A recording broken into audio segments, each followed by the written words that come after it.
it's Leon here and welcome to this week's PS4 O'Clock. Now this week we have some interesting information from Man Who Says Stuff Michael Pachter about the future of PS4. There's some new information on Metal Gear Solid 5 Ground Zeroes. There's been a hands-on event in Japan and there's been information leaking out about that. There's also new information and gameplay on Second Son. There's been some new footage and a new presentation. We've also got some information on GTA 5 on PS4 and a few other bits and pieces. Now first up this week we've had a very interesting report from Wedbush Analysts. Now this is the company that Michael Pachter works for, and he with part of his team have issued a report on the kind of the state of next gen and what they think next generation is going to deliver in terms of sales and costs. Most interestingly, they are predicting that PS4 will become the dominant console by the end of the cycle. Obviously there's no information on how long the cycle will last yet, but they're predicting some very strong sales and some very strong numbers, largely off the back of the slightly lower cost of PlayStation 4. It's still coming in sort of $80 under Xbox One. That cheapness is giving it an edge, and they're predicting 12 million more sales of PS4 this year. That's on top of the 4.2 million it's already sold since launch. They're also predicting that it's going to sell at a much faster pace. They're talking about a much more rapid market penetration and faster sales generally. So they're predicting that this generation could outdo the previous generation in terms of sales and in terms of numbers. There's a few more things they're saying, such as that while PS4 is a much more powerful device, they're expecting that power to be used largely to run games at 60 frames a second, 1080p throughout, and to use media capabilities much more. So while there is a much more powerful machine, they think the power is going to be used sort of more sparingly and to do more ordinary tasks. He's also predicting that we could see a terabyte hard drive PS4 by the end of this year. His storage costs are coming down, so we will see a much larger hard drive in a PS4, he reckons, by the end of the year, and he seems surprised that it didn't happen at launch. He also went on to say that games are costing an average of around $30 million to develop, and he's predicting that game prices will hold at around the $60 mark, so they're not expecting to see a drop in price at all as far as buying games go. Now there's been an event in Japan this week for Metal Gear Solid 5. A group of journalists have been invited out there to play it hands-on. Interestingly, they have played it. There's reports that everyone's basically playing it 3 or 4 times. It is 2 hours long, but what's being said is there's much more content. So people have been saying that they've finished it in 2 hours, but they're getting 10% completion. One of the largest playthroughs apparently played it for 5 hours, which was multiple playthroughs, but only had 22% completion. So yes, it's 2 hours in terms of simply playing through and reaching the end, but there's talk of sort of meta games and replay value. So there are the side missions you can unlock. There's 5 side missions. There's meta games such as getting like the longest headshot that you can sort of compete on leaderboards and swap with your friends. So yes, it's short, but that's not representative necessarily of how much material and content there is in there when you play. Generally the feedback has been amazing. There's been talk of a very gruesome scene, there's been talk of a very amazing ending. Obviously no one's spoiling what that is yet. And apparently there's only 2 cutscenes, one of which we've seen, which I presume will be the shot where No-Face takes the Walkman away from Chico in the cage. But apparently there's only a couple of cutscenes. People are saying that Kojima is doing this on purpose to sort of get away from him being famous for hours and hours of cutscenes. Kojima has actually also come out to talk about PS4 and basically say it's the best console. In a Japanese interview that's been translated, he said the PS4 is also excellent for graphics, being able to render 1080p at 60 frames a second with room to spare. Since it does a little better than other hardware, the image quality of the PS4 is the most beautiful. It's the closest to the photorealistic quality we are aiming at. So that's Hideo Kojima basically saying PS4 wins.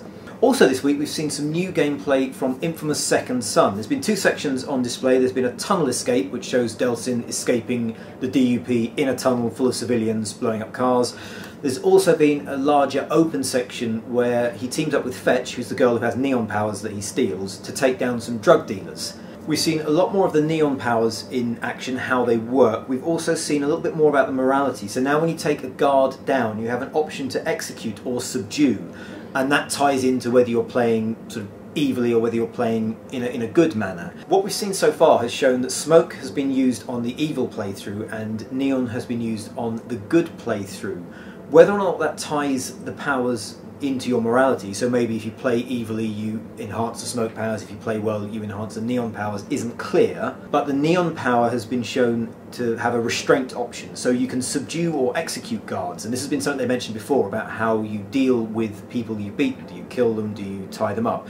And neon ties them up with little energy bands, which is something Cole could do in inFamous 2 with little sort of electric kind of constraints. Other things we've seen the neon powers doing is it seems to have a sort of a time element to it. We've already seen that it can make Delsin run really fast. There's also been a grenade that in the splash damage when this neon grenade goes off, it traps enemies in a kind of neon bubble that slows them down, that you can then sort of target precisely different areas on the body. And you get moments of almost like kind of slow-mo precision targeting. So neon definitely seems to tie into sort of time manipulation. Smoke is much more about kind of brute power, smashing things up, blowing stuff up. As I say, whether or not that is tying into you being good or evil and you expand those powers depending on what kind of person you are isn't yet clear. And finally, just to round a few more things up, we've had a hint that we could be seeing GTA 5 on PS4. Now Take-Two or Rockstar haven't said anything directly, but Take-Two's boss, Strauss Zelnick, was asked about bringing GTA 5 to other formats, and he said that his company is basically in the business of bringing their games to devices that fans own. And he said a couple of different things. He said at one point, when asked if they were going to bring GTA to other formats, he said, if that's where the consumers are. He also then said, to a similar question about bringing GTA 5 to other formats, if that's where consumers are, absolutely. Now, bearing in mind what Pacta has been saying about the 12 million PS4s he's predicting this year, on top of the 4.2 million that's already been sold, it was highly likely that the fans are on PS4, and that could see GTA 5 coming to PS4 eventually.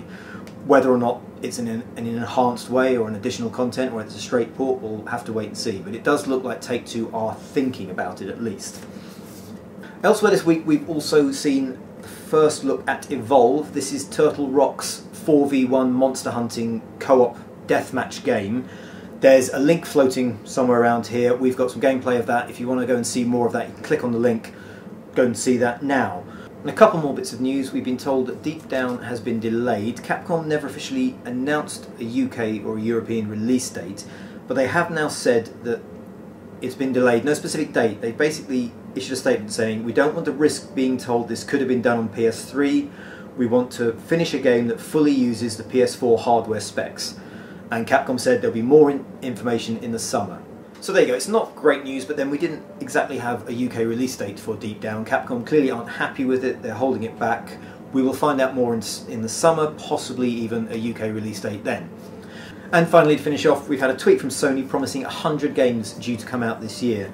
Admittedly, as some people on the site have pointed out, probably a lot of those will be indie games, and I'm predicting now that most of them will be October, November, Christmas kind of period. But it's nice to see that there is a promise of that much content coming, especially given the slow start to the year. So there you go, we've had Wedbush analyst and Michael Pacta predicting another 12 million PS4 sales this year. He's also predicting a terabyte hard drive model before the end of the year, but don't hold out any hopes for price drops as far as games goes, because he's predicting that that price will hold. We've also heard from Japan that Metal Gear Solid 5 is 2 hours long, but that's not representative of the content. There's a lot more meta game, side mission and things to do in there, so you can finish it quick, but you will get a very low completion rating. We've also seen some new inFamous Second Son gameplay showing off some more of the powers and what they can do. It looks like Neon is time focused. We've also seen a couple of new levels showing a tunnel escape and a nighttime dockyard area.